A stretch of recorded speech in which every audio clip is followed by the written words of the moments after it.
Hey, welcome back. You'll notice we're in a new space. My wife and I just moved, so this is what we've been doing for the last week. So a lot of you have been asking me how to jump over the last couple weeks. Now your words have been saying, how do I jump? But I think what the meaning behind all of these questions is how do I trigger this action when I press a button on my controller or perform some kind of action? So today, I'm going to walk you through how to jump, but you can use this process for any kind of button press or any kind of action you want to do in your game with these controllers. And after we get through the jumping part of this tutorial, I'm going to tie the jumping action into player movement. So by the end of this tutorial, you'll have a full working player that can jump and move around and do all the things. And one more thing before we start, we have a new Discord, which is super exciting. There are going to be a ton of events. We're going to play a lot of VR games. If you need development help, it's kind of a place for VR enthusiasts like you and me to just hang out and talk to other people like us. So join that Discord in the description and let's jump into the tutorial. We're starting out in a brand new universal render pipeline project, and I'm using Unity 2020.3. This should work for anything 2019.3 and after, but I definitely recommend updating to at least 2020.3 because it's a long-term support version, so you'll get the best results using that version and later. First thing we're going to do, like usual, is set up our XR project. If you already know how to do this or have seen one of my other videos, jump to that timestamp right there, and that'll be the next part of the tutorial. I'm going to walk through this XR setup pretty quick, so if you want a more in-depth walkthrough, check out this linked video.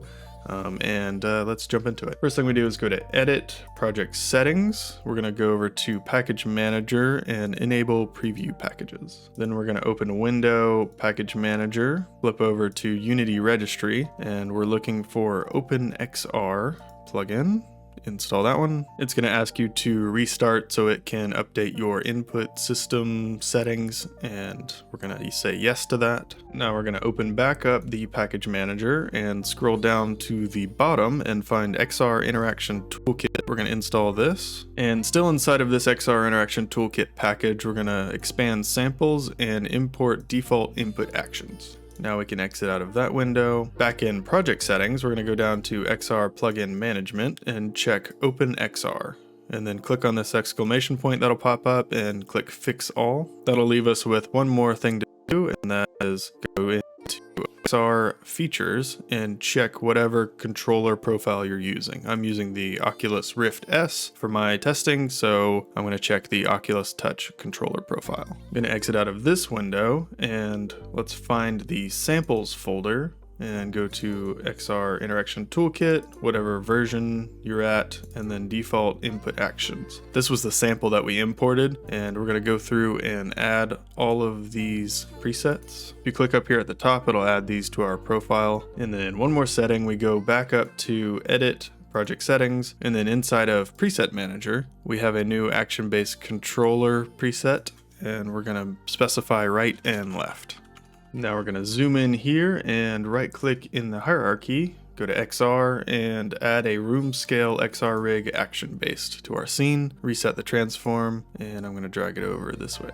And the last step for this is to add a component and add an input action manager. And then we're going to drag and drop our XRI default into the action assets. And that'll let you control the controllers and whatnot. There we go. Now we got our XR rig completely set up. The project's ready to go. Now we can start doing jumping. With your XR rig selected, we're going to add a component, and this one's going to be a capsule collider. And I'm going to reset the Y to 1 and make the height 2. The height is going to get adjusted dynamically eventually, so really the only thing you really need to worry about is the radius. And we're also going to add a rigid body. This lets us implement physics, and when we do jumping, we're going to add an upwards force, and the rigid body is what the force is going to be acted upon. The only thing we need to change inside of here is to freeze all of the rotations, because we don't want the capsule to just fall over. That is not fun for anyone using VR. And then the bread and butter of all of this is we need to actually be able to press a button and something happen. So with all of this set up, we're going to go back and find the default input actions. So mine is in assets, samples, and then XR Interaction Toolkit, the version, default input actions, and then we're going to double click on this XRI default input actions. So it's going to bring up this little control here, and you'll see we have 3 different action maps. We have the HMD, the left hand, and the right hand. And inside of the left hand and right hand, the reason we imported this sample is because we have all of these already set up. We don't have to set them up ourselves, but you'll notice that there's not a good option for jumping. There's like none of these actions are like press a button. It's the select, which is the grip button usually, activate is the trigger, UI press is not really what we want. So we need a specific action that we're going to use for jumping. So let's make a new one. We're going to have it mapped to the left hand. You can map it to the left hand or the right hand or both, whichever one. Hit this plus sign up here at the top and we're going to type in jump. And then the binding is going to be a XR controller left hand. And then we're going to go into optional controls and primary button. This will be the A button, I believe. Yeah, the A button or the X button on the Oculus controllers, or if your controller only has one button, it's going to be that specific button. And then we're going to check this auto save button up here, and that should be good. So now, if we went into our XR rig and then camera offset and looked at our left hand, you see over here on the side in the XR controller, we have all of these references to different actions. You'll see we now have a jump reference right here. So we're going to program a input action reference to that specific action, and it's super easy. It's like 2 lines of code. So let's go back up to XR rig and make a new component, and I'm going to call it player controller. This is just going to be a script, and let's double click on that and jump into the code. Let's create that input action reference. So we're going to do a serialized field private input action reference. And my IDE automatically imported this, but make sure you have using unityengine.input-system in order for this to work. So if it's underlined, that's probably why. And then I'm going to call this one jump action reference. And then we also need a jump force. So how high are you going to be able to jump? That needs to be a variable that we can configure. So we're going to make another serialized field, private. This one's going to be a float. I'm going to call it jump force. And we're just going to preset this to something like 500. So these are the only 2 variables that actually need to be set inside of the inspector. And then down here, we're just going to make some private variables. We're going to need the rigid body. So we're going to do private rigid body, and I'm just going to call this one body. I put an underscore inside of my private variables that you can't access, just to differentiate them from the serialized field ones. All right, let's go into the start method and get the body. So body equals get component rigid body, and this will just get the rigid body off of the current component. And we also need to make sure that there is a rigid body. So up here at the top above the class, we're going to do square brackets require component type of rigid body. And this just states that if we add this class to any other component, it's going to automatically add that in later so you don't forget it. And if you tried to delete the rigid body for some reason, it won't let you. So this is just a little bit of housekeeping, I guess. This is the super nice part where I just love the new Unity input system. I can just call this a jump action reference, say I want the action and when it's performed, and then I can assign that to a class. So we're going to make an onJump class. So now anytime whatever specified action I just put in here, which is going to be the jump action, is performed, we're going to execute this method onJump. So let's go down here below date and make a new onJumped method. Do private void onJump, and anytime you're assigning a action like this, the inside of these parentheses, you're going to need an input action callback context, and we're just going to say object. All right, and how do you jump? Well, you take the body and then you add a force, and then that force is going to be a vector 3 up. That's the direction, multiplied by the jump force. And there you go. But first we also need to make sure that we're grounded, so we can't jump while we're in the air. So we're gonna have a if, and then we're gonna say is grounded, and then we're gonna return. So we're gonna make this new variable is grounded, and that's gonna do a raycast check to make sure that we are touching the ground, and if we're not, then it's just going to return and jump out of the method, and nothing below this is gonna get performed. So let's make this is grounded variable. We're gonna go back up here to the top, and we're gonna say private bool is grounded, and then we're gonna do this little arrow sign, and this just basically means that whenever is grounded is called as a variable, whenever you get that value, we're just going to run whatever this function we put after the arrow is, and whatever value this spits out, that's what is grounded is going to be equal to. It's just a little shorthand for if I was going to make a variable and do a get but not a set, I can just instead do this arrow, and it makes it a lot easier. So we're going to do a physics raycast, and I'm going to do a new vector 2, and we're going to use the transform position.x and transform position.y, except on the y position we're going to add 2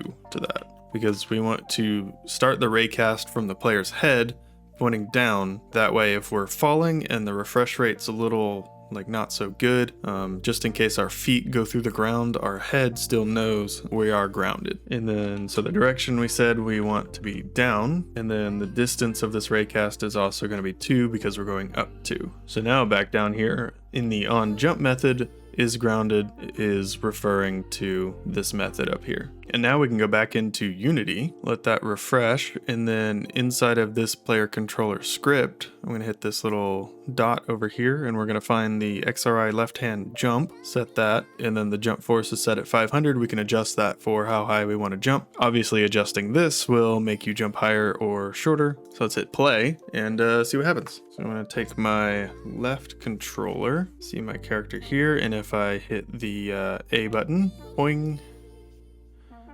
player jumps up and down, which is exactly what we want. Boing.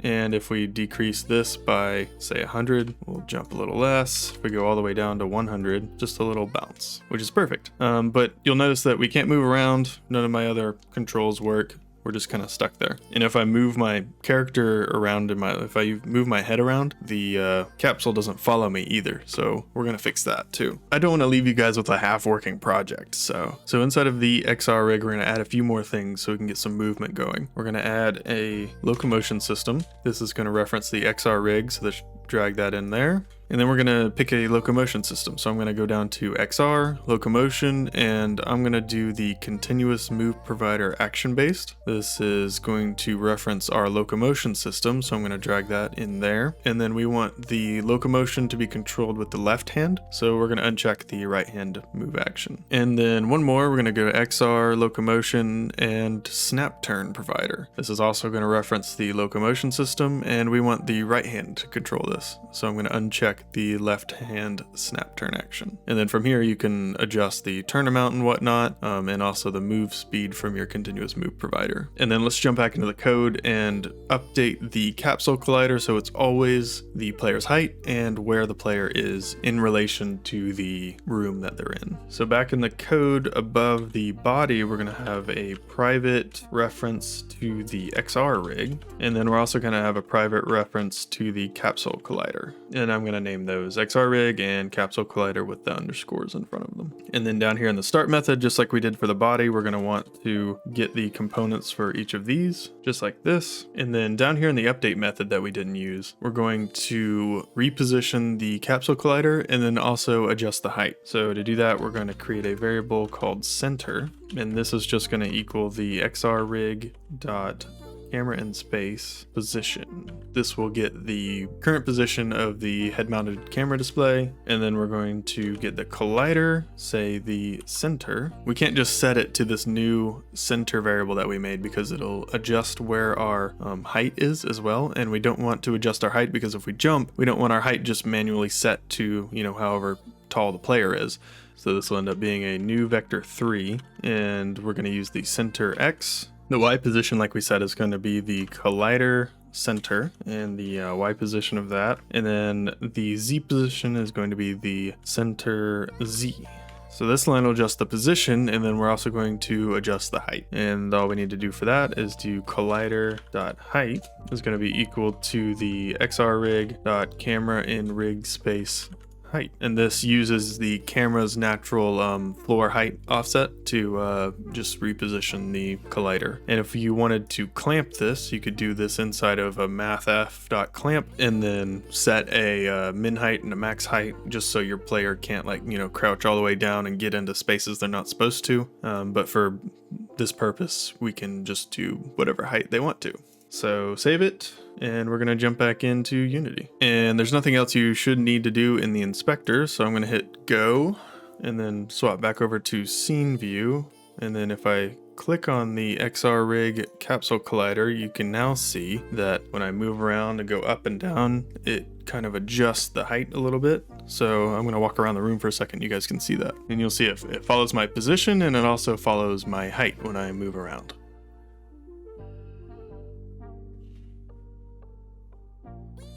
And then I also can move the joystick, and it'll move my character around, and I can also snap turn by flipping the other joystick, and it'll snap me around. There we go. You have a fully working, movable, snap turn, jumping player. You can take this and run with it. Once again, I want to thank all of my Patreons. Thanks so much. We just hit over $100 a month, and that means that I'm going to buy an Oculus Quest. I actually ordered it, and it is on its way here, and I am going to put a unboxing video together for you guys, and I'm going to start doing more game development for the Oculus Quest 2. So the next video will probably be an Oculus Quest 2 unboxing, which is super exciting, and then all the tutorials after that will use the Oculus Quest 2 as my main development platform.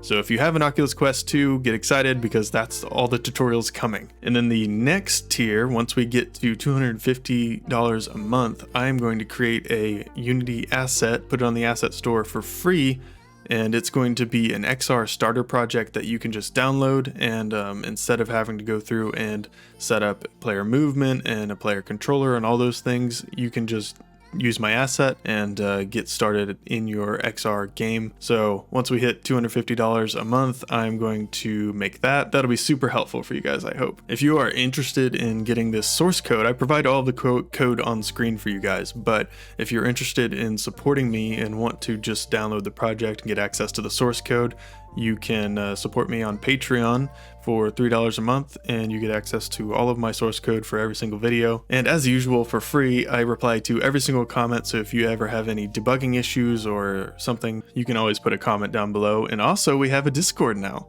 so you can join the Discord and chat with me and chat with the other VR enthusiasts that are also on this channel. So come hang out, and I'll see you next week.